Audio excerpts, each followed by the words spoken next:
at St. Teresa's Cathedral Katur for Requiem Mass in memory of late Bona Malwal. Police launch an investigation into abduction of 6 children in local area. And Governor Dr. Yegai Kok extols the army for upholding law and order across Jonglei state.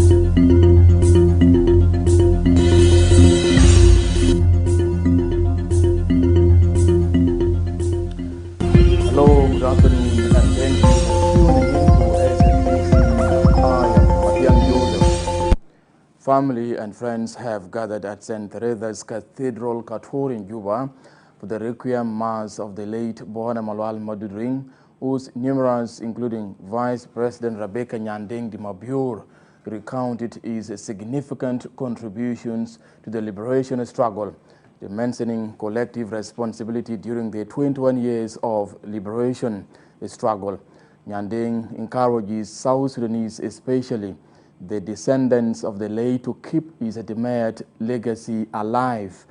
Other speakers echoed President Salva Kiir's eulogy, describing Malwal as a statesman. Bona Malwal Madudring's burial date will be communicated soon, according to the family.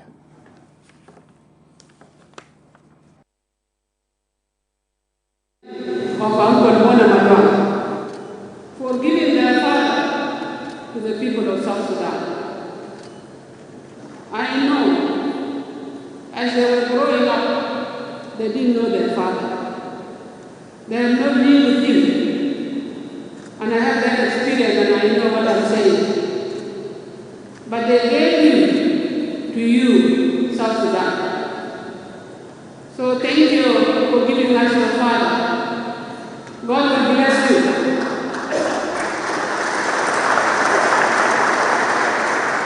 God will bless your family.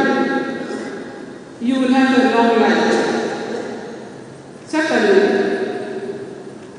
we should be happy as people of South Sudan to have such people like Bona Malwal. At this time, as we speak, South Sudan is very different. South Sudan has gone through many stages. During those of Uncle Bona, those of Uncle Nile, those of Uncle Edward those of Samuel Bujon, those of born in Mundiri, those of Madinda and Tong, those of Uncle Kalman and Moro. South Sudan was one. They were fighting as one. The second time is when we were fighting the war of liberation. He himself, Dr. Francis Madinde, Dr. Jordan, and those other people, they fought the war of words. They spread our cause to the world. Others were using the bullet, they fought. We were one. And now we hear the third stage of where you find that we divide ourselves into clans, into tribes. And if clans are good in South Sudan, I don't know how many there are going to be. We have 64 tribes, but clans, and we are in each other's throats. But they were fighting. The Minister of Mining, Martin Gama Bocha, engages with the mining companies operating in Western Bargazal State ahead of the upcoming geological survey in January 2026. Recently, mining authorities banned mining trading without licenses, as well as suspending the issuance of operation licenses for the small-scale mining entities in Western Bargazal State to allow proper geological studies. SSBC's Doku Emmanuel reports. Of Mining, Martin Gama-Bucha said the survey will be conducted by Geological Exploration Technology Institute Getty from China. Abucha appealed to all companies who are working at the various mining site to cooperate with Getty Company in doing survey. we are going to start geological survey in Western Baragazal. It will be launched in January, but the preparatory work is already underway. Actually, is already underway. So we wanted to inform you this is going to happen. For those of you who have active concessions also, we shall come through those areas. We will take maybe some samples, or maybe even drill in certain areas. So this is government work. We expect full cooperation from every company that so far has a concession in there. We have not seen any of your reports on exploration. So the best one can assume is you are not doing any exploration work for those who hold this exploration license. Because otherwise we'll be submitting to us what your findings are. The Undersecretary in the Ministry of Mining, Dr. Matthew Santino, cautions all companies not to use chemicals which are not environmentally friendly in the field. Please, any company that use the chemical, we need to see your report about the type of the chemical that you are using and environmental assessments. And you have to sign the agreement on these matters because the community will be affected. And when we will have environmental audit, you will not like it. Because all the finding, the company will be responsible. The company representative operating at the site welcomed the idea of geological survey. We need awareness. Awareness on the ground to the community, awareness to the county, awareness to the state. Even the percentage that you have, because in a mining act, it needs to be told to them, it needs to be elaborated to them, it needs to be translated to the people so that we come to the one point. وإن شاء الله هنغير التعديل في جنوب السودان بإذن الله لأن إحنا أول شركة فتحت التعديل في دولة النيجر. The Geological Survey Program was signed in 2023 and witnessed by the former Vice President of Economic Cluster, Dr. James Wani Iga. Emmanuel Duku, SSBC, Juba.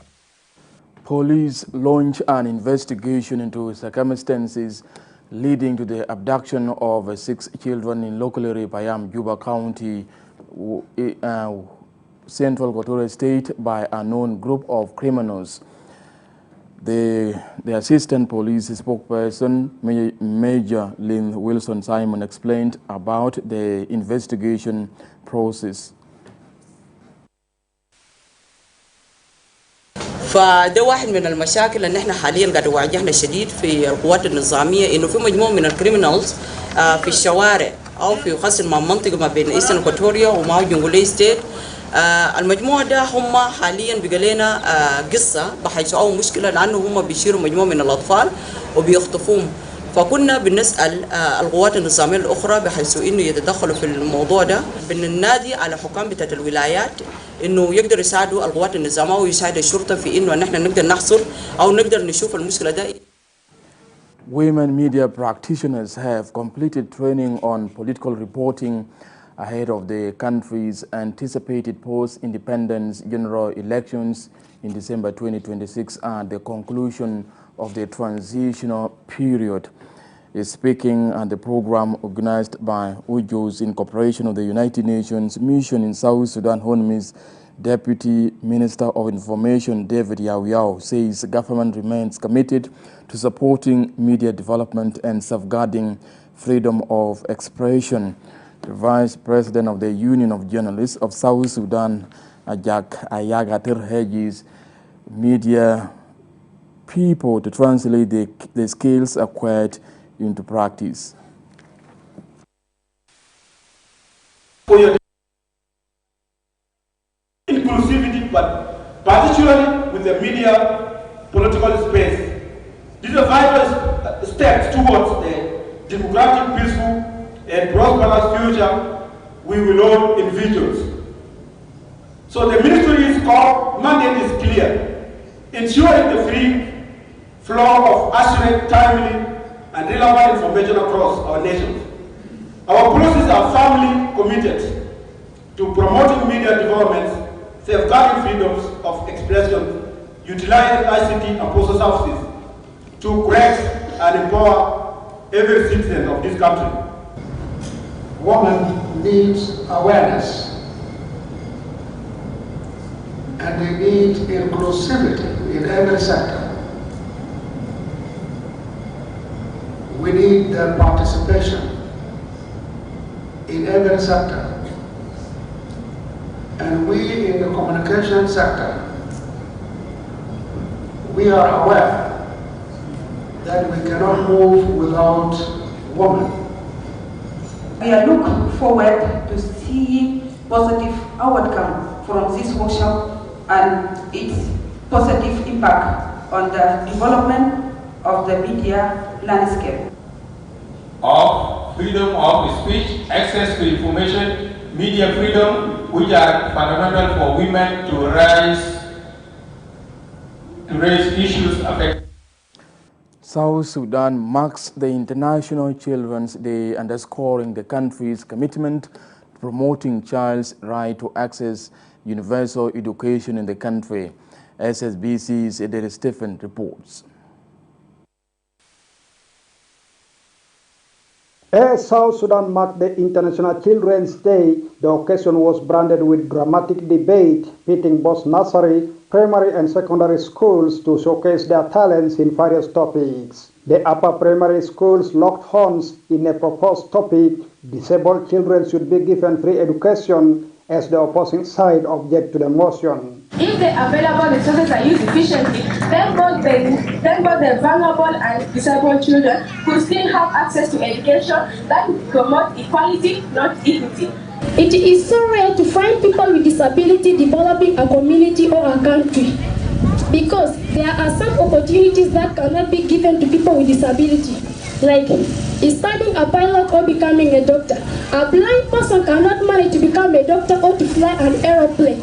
If we want to state the responsibility of disabled people, we have to send them to school. Because if we do not send them to school, we are killing the nation. We are not developing forward. We are killing the nation. After 2 hours of lengthy debate came the remarkable speeches from the guests of honor and acting under Secretary Mr. Gibson Francis Waru, who said the ministry has taken mandate to educate every child regardless of gender and fiscal status. We want to say we have no room for educating one sex. We want to educate both boys and girls at the same level. So education is the right of human beings.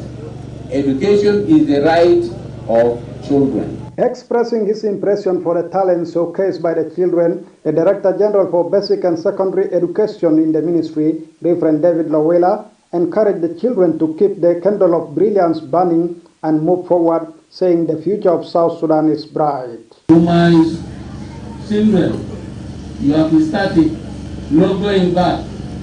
I said you have started, go ahead. Tomorrow, next tomorrow, you will not be as today. I'm sure you'll be very successful. Because why I say so, it was this year our students went for this debate in East Africa. They became number one, they brought, we celebrated with the ministry. The representative for UNICEF, Christopher Morgan, urged the government to double efforts to invest in the education of children, saying they have extraordinary talents to transform this nation. Here we're talking of inclusive education. Inclusive means education that is provided to every person regardless of gender, regardless of race, regardless of the condition. We are advocating to the government of the Republic of South Sudan to provide inclusive quality education. We will stand together as partners to promote quality education. On behalf of the organizing committee, Rina Dongo Vincent, who is the inspector for debates, encourages schools to give learners more chance to practice debate as a platform to boost their leadership skills.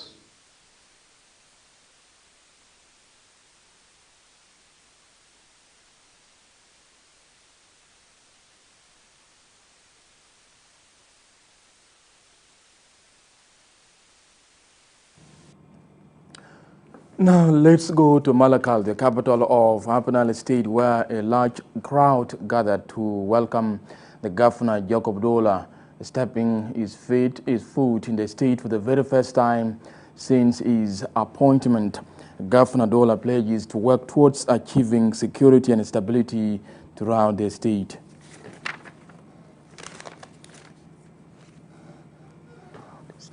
By a huge reception at the community of Upper Nile, they turn out in the big numbers. They start from the airport up to town. And this is an indication that people are willing to have peace, that there is a time for peace. I have also witnessed today, during my reception at the airport, people of Upper Nile are willing to have peace, and they are so happy, and they have expectation to this new leadership so that they can deliver services to them. And I also assured them that I will be there for you, because Upper Nile has been devastated because of this crisis, and it's not too late. Governor Dr. Requiem of Jonglei State commends the organized forces for upholding law and order in the state. Security entirely stabilizes. Dr. Kok was addressing the forces leaving Twitch and Duke in Bor deployed to safeguard the areas. The Deputy Chief of the SSPDF for Operations, Lieutenant General Kong Thawathian, appreciated the authorities for cooperating with the organized forces, stressing commitment to promoting peace and stability in the country.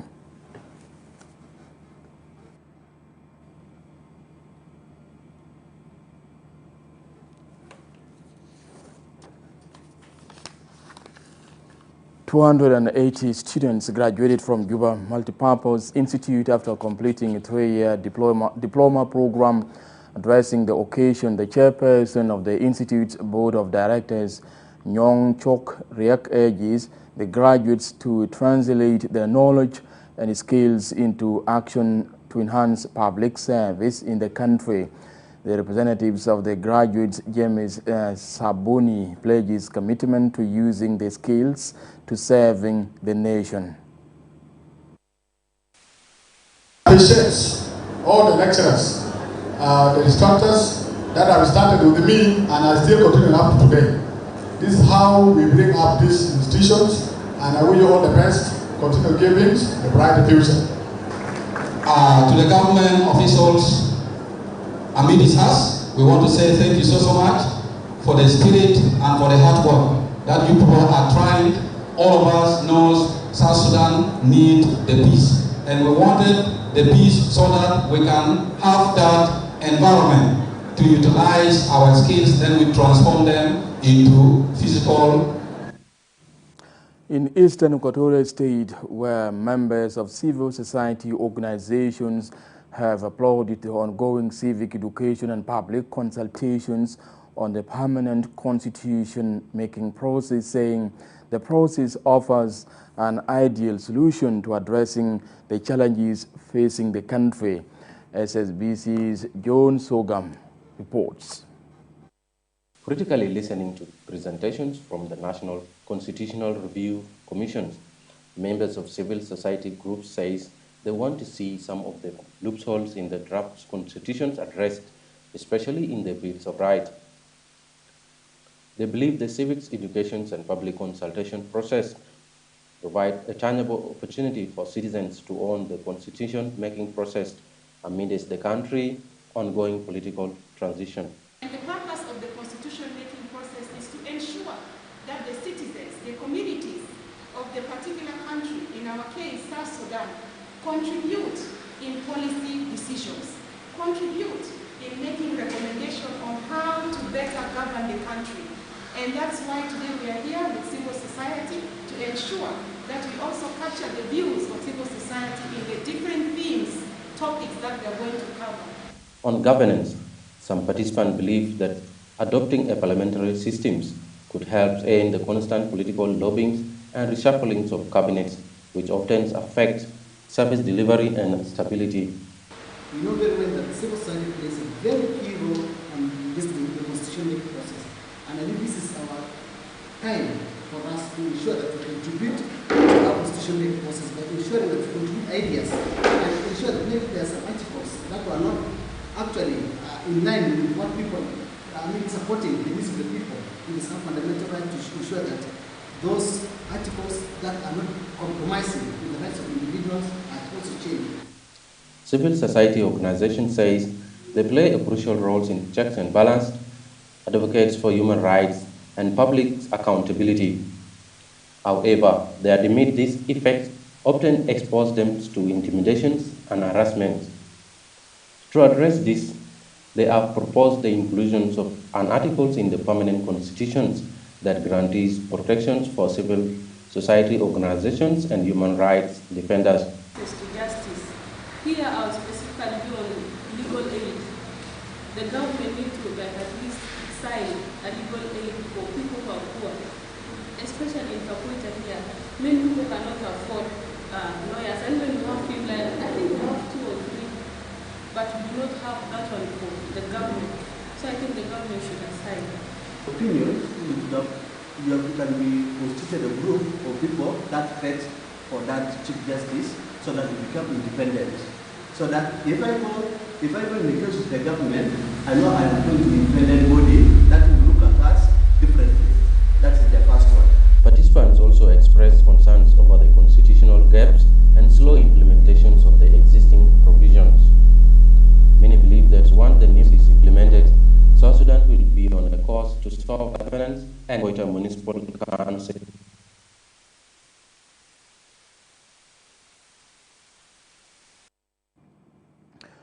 There is growing optimism among grassroots communities in Lakes Estate regarding the operationalization of the currency center, as majority believe it will create local employment opportunities in the region.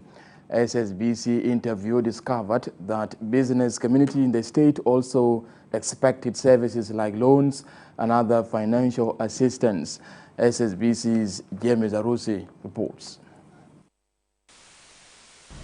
The current center was opened with great attendance from the local leaders. It has been a week, but the message has not faded from the citizens of Rumbek. Unclassified positions were circled in the facility for citizens in the state, and today that is the promise many have continued to wait for. I thank the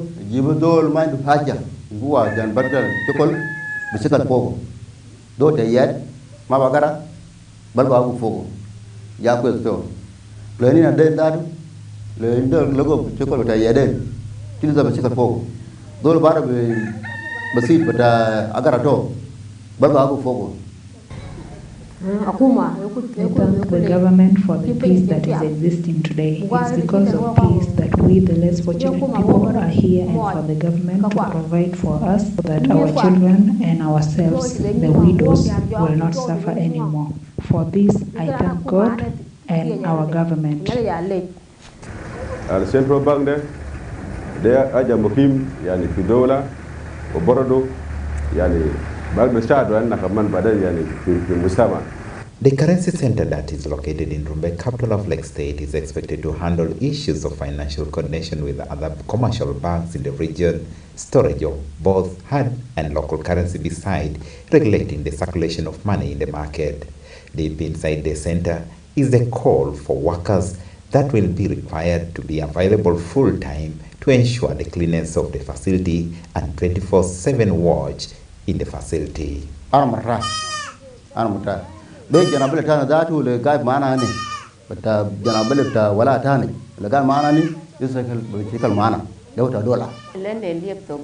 the bank is opened, the one who will be employed will work in the bank, and the remaining ones can do businesses around like selling tea, making mandazi. Others will sell peanut butter. Others will also sell vegetables. And that way, people will be able to put food on their tables.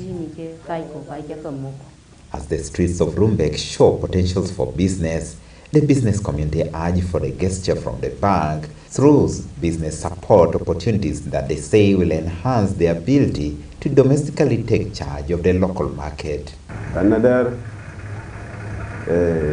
lo patao kita kaman yani karena another yani paka ta guruje bila na kaman ligo yani ade jeta jamande limiratinin anna kama yani je motanenta junu Sudan yani aja de yani pata kita badan yani musama gidami na ganna kama ndari yani Central Bank gelisha do anna ali citizen de ma aja isim loan alonde asan anna junubinde man be japok fitu jaria de ya obesi yani de ra appetite.